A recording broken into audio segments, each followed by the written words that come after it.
Seja bem-vindo, aqui é Pastor Denis falando com vocês, mais um estudo bíblico. Para a honra e a glória do nosso Senhor Jesus Cristo, é um prazer estar com vocês, viu, gente? E você entrando aqui no nosso canal, vai compartilhando, vai transmitindo a palavra de Deus para as demais pessoas. E vamos hoje falar de um dos textos mais conhecidos das Escrituras, se não o mais usado, que é João 3,16. E talvez você saiba de qual é esse texto, porque o texto ele é recitado como praticamente uma carta magna da igreja evangélica na hora de um evangelismo ou de uma pregação.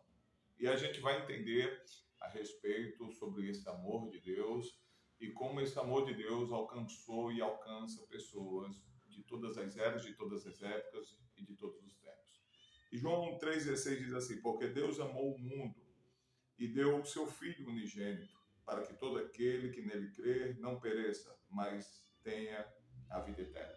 Alguns vão dizer: Deus amou o mundo de tal maneira que deu o seu Filho unigênito, para que todo aquele que nele crer não pereça, mas tenha a vida eterna. Esse texto é muito usado para poder estar se referindo sobre a questão da salvação de uma certa forma universal, onde Deus amou o mundo inteiro de tal maneira que deu o Filho dele para morrer por todos nós.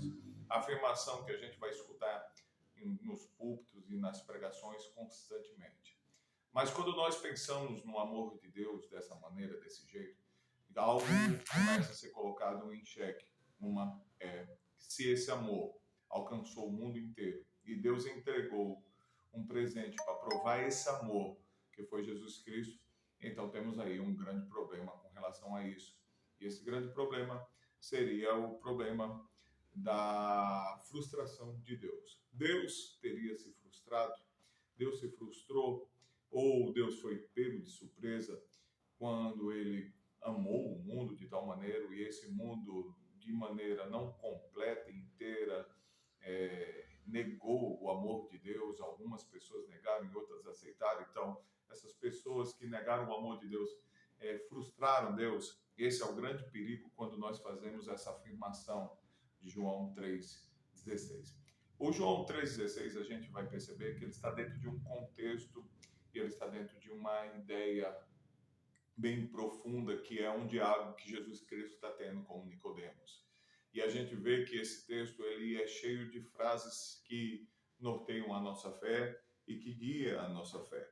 E a gente pode olhar esse texto com mais profundidade, João 3, e a gente observá-lo para a gente, antes de qualquer consideração, até podendo dizer filosófica, podemos ver dentro do próprio texto o que seria talvez esse amor de Deus alcançando esse mundo inteiro. Então, vamos abrir a palavra de Deus em João, o Evangelho de João, capítulo 3, versículo 1. E estava Jesus com Nicodemos, e a história começa assim. João, capítulo 3, versículo 1. Ora, havia entre os fariseus um homem chamado Nicodemos, um dos principais dos judeus. A primeira coisa bem interessante é a escolha soberana de Deus para poder tratar sobre esse assunto. Então a gente está vendo que o que foi se encontrar com o Senhor Jesus Cristo não era um leigo, não era simplesmente um trabalhador normal, mas aquele que é considerado um exemplo de santidade, que é um fariseu. E esse fariseu, ele tinha dúvidas a respeito do caminho da salvação. E este foi ter com Jesus, versículo de noite, um lugar, alguns vão dizer que foi por causa de uma timidez, ele não queria ser visto com Jesus, outros vão dizer que esse encontro à noite seria um encontro mais apropriado, onde ele poderia conversar com Jesus com bastante calma, devido à grande quantidade de pessoas que o procuravam. E também podemos imaginar que Nicodemos estava ali com Jesus à noite, porque era uma questão mais também de preservar dele a imagem diante de uma nova fé que estava surgindo e ele não queria ser visto por outras pessoas. Então, eu prefiro ficar com a ideia também, a segunda ideia que eu disse para vocês, que é a ideia de que Jesus Cristo e Nicodemos tiveram um encontro à noite, por ser um encontro mais calmo, apropriado para isso. E aí, ele considerou Jesus Cristo como um mestre, rabi, mestre, e ele considerou que ele era vindo da parte de Deus, porque reconhecia os sinais que Jesus fazia. E respondeu Jesus: em verdade te digo, que se alguém não nascer de novo, não pode entrar no reino de Deus. Olha só que interessante. Então está dizendo, lá em João 3,16, que é nesse mesmo, né, contexto aqui, vai dizer que Deus amou o mundo, mas aqui está dizendo que ninguém pode entrar no reino dos céus se não nascer de novo. E essa ideia, e perguntou Nicodemos, como um homem pode nascer de novo sendo velho? Porventura pode tornar a entrar no ventre da sua mãe e nascer de novo? E respondeu Jesus: em verdade te digo, se alguém não nascer da água e do Espírito, não pode entrar no reino do céu. E quando eu li esse texto, eu pensei nesse brilhante exemplo que Jesus deu do nascimento. Os seres humanos, eles não nascem pela sua própria vontade, nem pelo seu próprio querer. Os seres humanos, eles nascem diante de uma ação externa. Então, nascer é graças a uma decisão tomada por duas pessoas e você não foi consultado nessa decisão. Geralmente, seu pai e sua mãe um dia se apaixonaram e decidiram ter um filho. E esse foi o caso que ocorreu e a decisão dos seus pais resultou no seu nascimento. Quando Jesus disse, importa um homem nascer de novo, ele está trazendo um grande símbolo de que a primeira coisa que devemos considerar que a salvação não é um ato ativo, mas passivo. Como assim, pastor? Nós não somos o ator principal da nossa salvação. Nós não geramos a nossa salvação. Não podemos produzir o nosso auto-nascimento, mas o nascimento de um eleito de Deus nasce pela água e pelo Espírito. Então, é uma ação da Trindade para salvar o homem. Então, o homem nada pode fazer para provocar esse seu novo nascimento. Primeiro, é uma ação divina. E aqui podemos ver esse brilhante exemplo que Jesus está dizendo: aquele que não nascer de novo não pode entrar no reino dos céus. Coloca Nicodemos numa situação de saia justa, porque um homem acostumado com o livre-arbítrio, ou um homem acostumado com as regras da lei e de uma religião totalmente voltada a tomar lá e da cá, eu cumpro a lei e recebo a salvação, ele recebe uma resposta de Jesus: Nicodemos, se você vai entrar no céu ou não, primeiramente, isso é uma ação que provém de Deus. Assim como os seus pais um dia tiveram uma ação para produzir o seu primeiro nascimento, é Deus que precisa promover. Então, nascer da água, aqui pode-se fazer aqui a menção na cabeça de Nicodemos, a água, ali o batismo que houve quando os hebreus passaram pelo mar, da escravidão para a libertação. Não necessariamente seria o batismo de João, que vai ser algo claro na cabeça de Nicodemos, mas o batismo que Moisés e os hebreus tiveram, saindo da terra, da escravidão e tendo uma liberdade ali no Mar Vermelho. E aí isso daria um sentido na cabeça de Nicodemos: se Jesus não te libertar, Nicodemos, se Deus não te libertar, se eu não te libertar, você continuará cativo.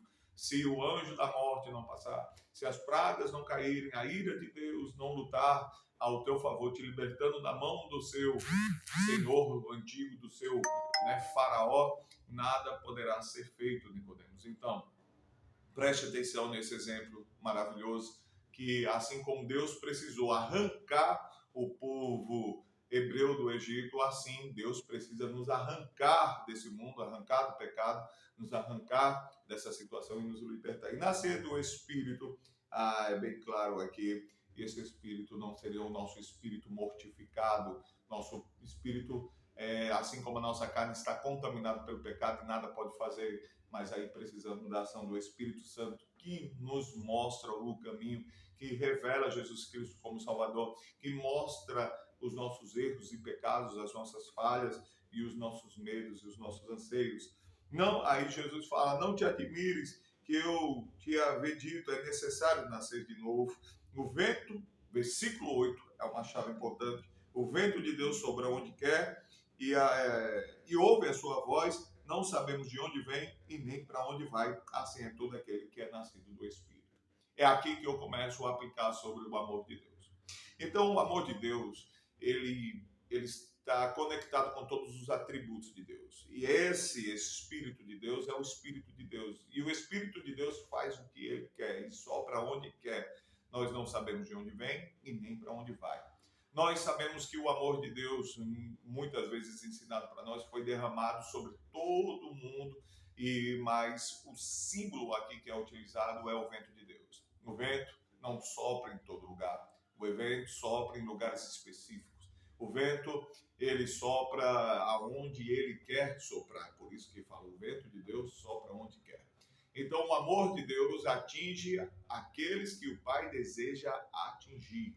Então, Deus não está frustrado no amor, mas todos aqueles que foram atingidos pelo vento de Deus, todos aqueles que foram alcançados pelo vento de Deus, esses vão corresponder positivamente. Por quê? Porque o amor de Deus é irresistível.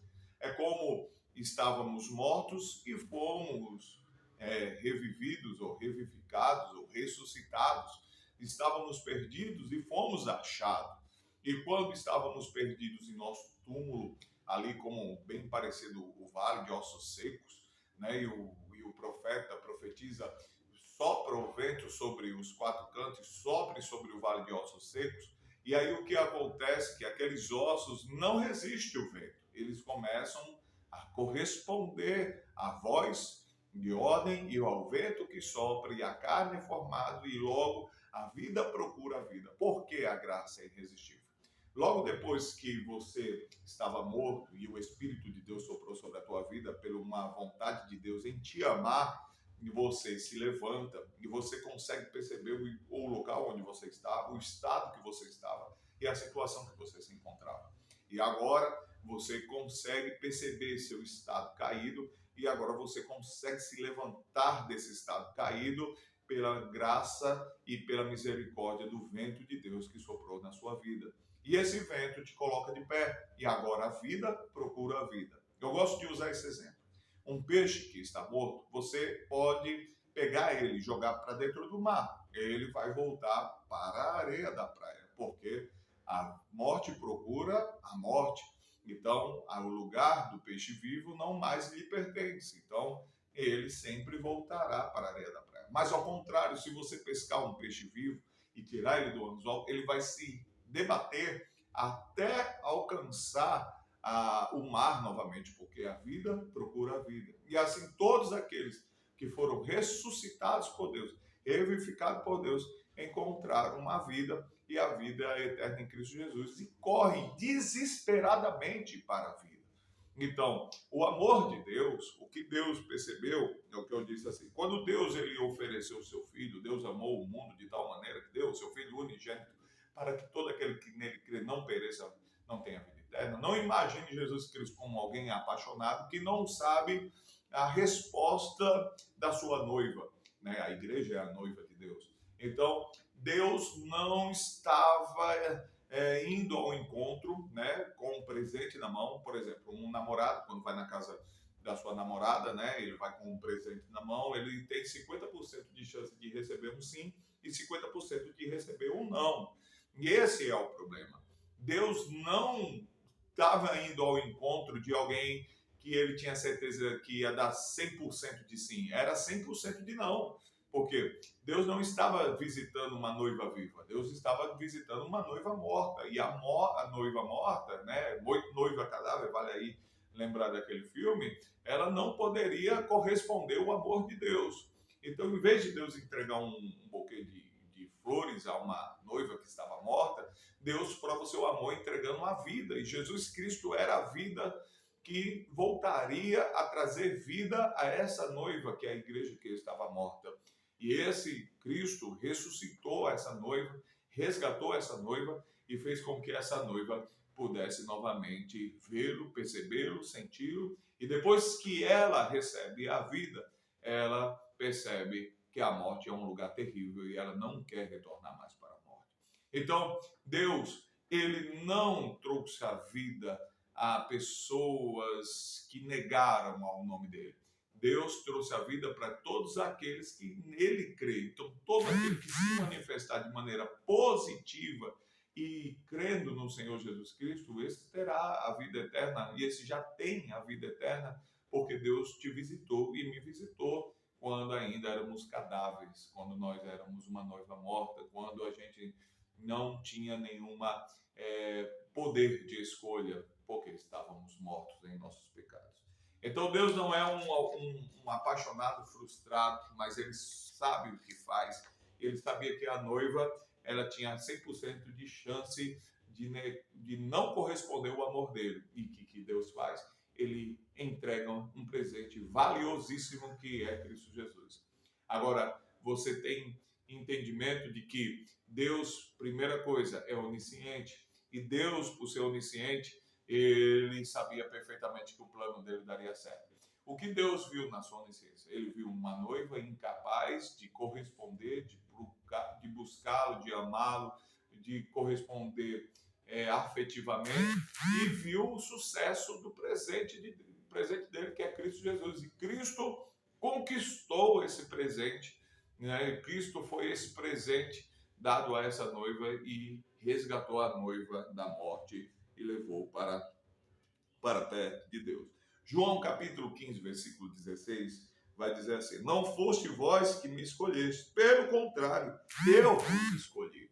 Então, quando nós pensamos que Deus amou o mundo, Deus amou o mundo nessa condição. Deus escolheu as pessoas que ele iria amar, e a escolha de Deus foi incondicional.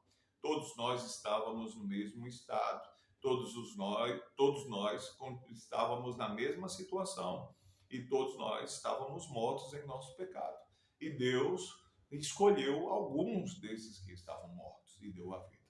Então, Deus não é um Senhor frustrado, não é um enamorado que levou um fora, mas sim Deus é um Deus que está no céu e faz tudo que lhe deseja, tudo que lhe apraz. Então, pecadores são inimigos de Deus. Pecadores, eles não vão corresponder positivamente ao chamado de Deus. Pecadores, eles odeiam Deus. Eu e você somos pecadores. E aconteceu um grande milagre na nossa vida. E esse foi o milagre da salvação. Pecadores foram transformados em amigos. E nesse João capítulo 15 também vai Jesus fala para as pessoas, olha, para os discípulos, não existe amor maior do que esse, de alguém dar a vida pelos seus próprios amigos. E Jesus, ele declara, vós sois o meu amigo se fazeis o que eu vos mando, né? E se vós sois o meu amigo, se cumprires o que o meu Pai manda, se obedeceres às Escrituras. Há um amigo, ele é resgatado por um inimigo, como fala Romanos, né? É resgatado e transformado em amigo. E agora, como eu sei que eu sou salvo? Eu darei sinais de que eu sou amigo de Cristo, que eu sou amigo do noivo, que eu vou fazer o que ele manda. Eu não cumpro a lei para ser salvo. Eu cumpro a lei porque já estou salvo. Eu não faço a vontade de Cristo para ganhar a salvação, mas eu faço a vontade de Cristo porque o vento de Deus soprou sobre mim, porque eu nasci da água e do Espírito, porque nós fomos resgatados pelo sangue de Cristo. E por causa desse resgate, desse novo nascimento, desse vento que soprou sobre nós, pela soberana vontade de Deus, Deus revela o seu amor sobre nós. O mundo, de João 3,16, eu já falei várias vezes aqui na igreja, é o mundo daqueles que o Pai escolheu. Se você ler toda a carta de João, você vai perceber que João fala de dois mundos. Lá no versículo capítulo 17, você vai perceber que Jesus ele roga para que não nos tire do mundo, mas que nos deixe no mundo. Então, logo o mundo não nos verá mais. Aliás, logo o mundo não veria Cristo mais, mas nós o veríamos. Então, João tem bem claro na cabeça que existem dois mundos, dois cosmos. O mundo dos que o Pai predestinou, escolheu, salvou, e o amor alcançou, e esse amor é um amor irrevogável. O amor de Deus é tão grande, tão poderoso, que não pode ser tomado da sua vida. E aí, essa é uma das verdades bíblicas. Romanos capítulo 5, deixa eu ver se eu abro aqui para vocês, Romanos capítulo 5, versículo 10. Romanos capítulo 5, versículo 10. Deixa eu abrir aqui. Tá aqui. Porque se nós, quando éramos inimigos, fomos reconciliados com Deus pela morte do seu Filho. Muito mais, estando já reconciliados, seremos salvos, né, pela sua vida.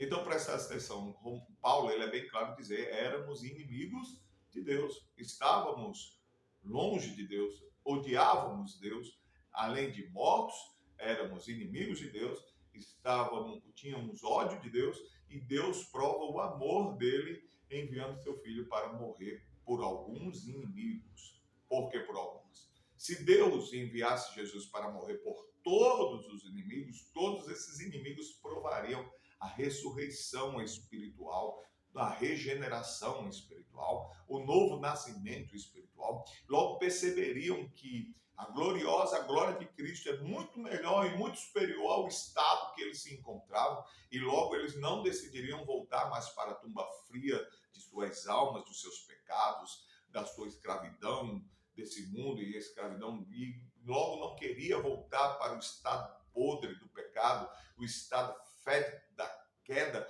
mas sim desejaria cada dia mais ser purificado, santificado, justificado por aquele que o deu a vida. Então, logo, quando Cristo ressuscita o moribundo espiritual, transforma essa noiva cadáver, né, esse inimigo cadáver, em um amigo vivo, em uma noiva viva, e logo um amigo deseja estar perto do noivo, logo a noiva deseja estar perto do noivo. Então, na minha cabeça, eu não consigo compreender que Deus amou cada indivíduo da terra de maneira igual. Isso aí talvez seja bastante duro para você compreender isso e difícil para você, porque eu não estou pregando um evangelho romântico e não quero melhorar as coisas para Deus. A própria Escritura fala que Deus amou a Jacó e aborreceu Esaú. E aí a gente vê dois amores distintos de Deus. Deus prefere amar Jacó e aborrecer Esaú. Logo, Deus é dono dos próprios sentimentos dele. E quem sou eu ou você, como fala Romanos capítulo 9, para estar questionando o amor de Deus? Deus e nós simplesmente somos as duas pontas da balança. Deus, na sua grande santidade e amor, onde proporcionou todas as coisas para o homem e criou todas as coisas para que o homem pudesse viver ao lado dele, e do outro lado da balança está aqueles que decidiram se rebelar contra Deus e se tornar inimigos de Deus. Então, Deus, na sua soberana vontade, ele vai ao encontro de quem ele quer ir ao encontro. Só olhar para o ministério de Cristo, quantas cidades ele foi, quantas pessoas ele curou todas as pessoas, pregou em todas as casas, né? Você pode ver na mulher samaritana lá em João capítulo, né? Lá, deixa eu dar uma só relembrada, acho que é João capítulo 4. A mulher samaritana, essa história maravilhosa, deixa eu ver se é isso, no João capítulo 4, vai dizer que Jesus Cristo decidiu passar pela região da Samaria, 4, versículo 4, porque era necessário passar por lá. Por que era necessário passar pela região de Samaria? Jesus poderia ter pulado, pegado o caminho que os judeus utilizavam para não passar por Samaria, mas Jesus falou, eu preciso passar por Samaria. Por quê? Porque Jesus deveria fazer a vontade do Pai e era necessário passar por Samaria para resgatar uma samaritana a qual Deus amou. Então, quando Deus ama alguém, ele vai ao encontro dessa pessoa, vai resgatar essa pessoa.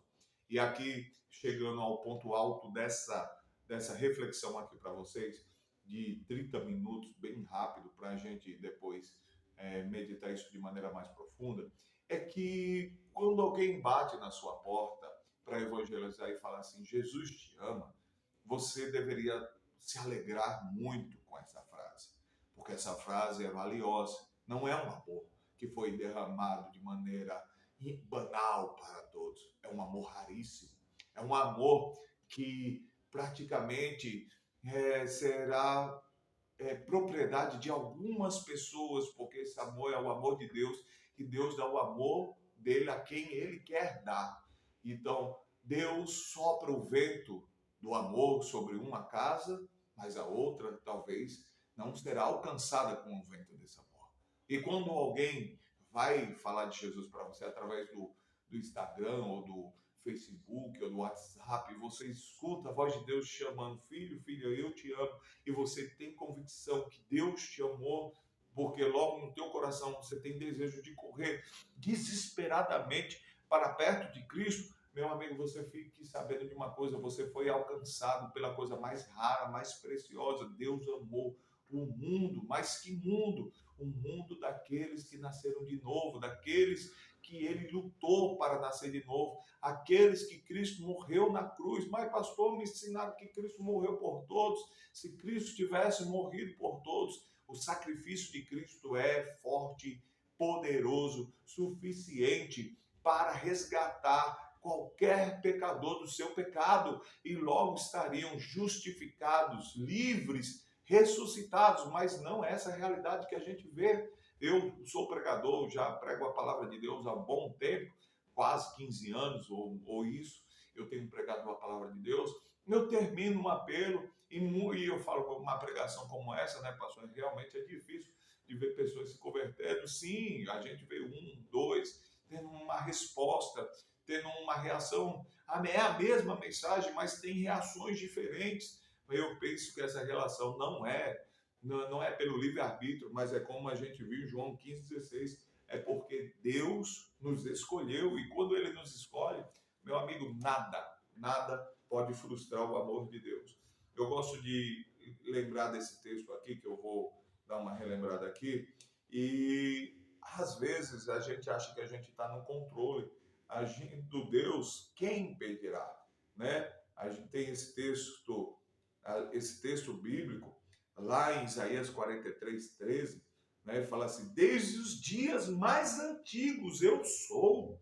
Deus está falando, olha, no que importa é o que eu sou, não é o que você acha que eu sou de mim, o que você pensa de mim. Hoje existe uma grande distorção da imagem de Deus, cada um pinta Deus da forma que lhe cabe ou que lhe é agradável, mas não, Deus disse, desde a mais antigos tempos da antiguidade, ele é o que é. Ele não vai mudar, o amor dele, a justiça dele, a soberania dele, as decisões é dele. E veja só, não há quem possa livrar alguém da minha mão. Então vamos dizer, se Deus lançou pecadores no inferno, nem eu posso me livrar da própria mão de Deus. Não há nada, não há ninguém, não há vontade humana que possa livrar um homem das mãos de Deus. Quando esse Deus decide salvar, essa pessoa será salva. Quando esse Deus decide condenar, essa pessoa será condenada. E aí eu estou pregando para dois tipos de pessoas. Aí uns pastores falam, mas você está colocando dúvida. Não, não estou colocando dúvida no coração de ninguém. Eu estou colocando certeza. Escute a voz de Cristo agora falando ao teu coração. E se você é um peixe vivo, pule para dentro da água. Se o pecado te tirou de perto de Deus, se o pecado te lançou para longe de Cristo, seja um peixe vivo, vai pulando de volta para Cristo. Ore essa noite, clame ao Senhor com todas as forças. Ninguém pode livrar. Aí vem escrito, agindo eu, quem impedirá? Agindo Deus, quem impedirá? Para alguns, a minha vontade pode impedir a vontade de Deus, mas não. Ninguém, o texto está falando, ninguém pode livrar um homem das mãos de Deus. Ninguém pode livrar um homem das decisões de Deus.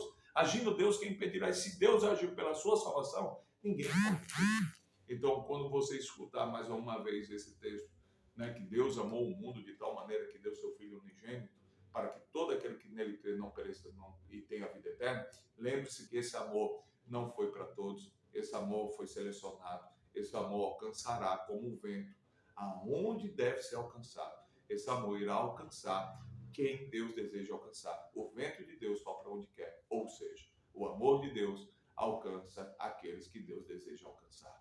E graças a Deus, que eu tenho certeza, se você está ouvindo essa mensagem e está sentindo ela arder no seu coração, então o amor de Deus te alcançou, o amor de Deus te visitou.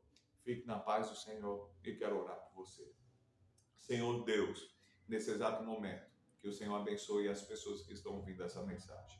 Que o Senhor, meu Pai, possa, meu Pai, fazer com que ela se desperte agora da morte espiritual, que ela deixe agora de ser inimiga do Senhor, meu Pai, e que reconheça que o Senhor é soberano e criador.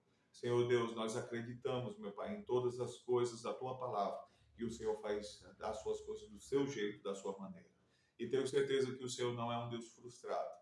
Se o seu amor me alcançou, eu vou responder positivamente, porque a sua graça é irresistível. A ti seja a glória e o louvor para todo sempre. Em nome de Jesus. Amém. Então, fique na paz do Senhor. Espero que você tenha aprendido um pouquinho aqui com a gente. E qualquer dúvida, pode estar me procurando e a gente vai estar conversando em nome de Jesus. Até mais. Me siga no Instagram, Densamu, é desse jeito mesmo, porque eu tenho dislexia, escreve meu nome até faltando uma letra lá. E também pode seguir aqui no meu e pode estar acompanhando também a gente no nosso canal aqui da Igreja Congregacional SJP e no nosso YouTube também, Congregacional SJP. Fique com Deus e até a próxima, em nome de Jesus. Amém.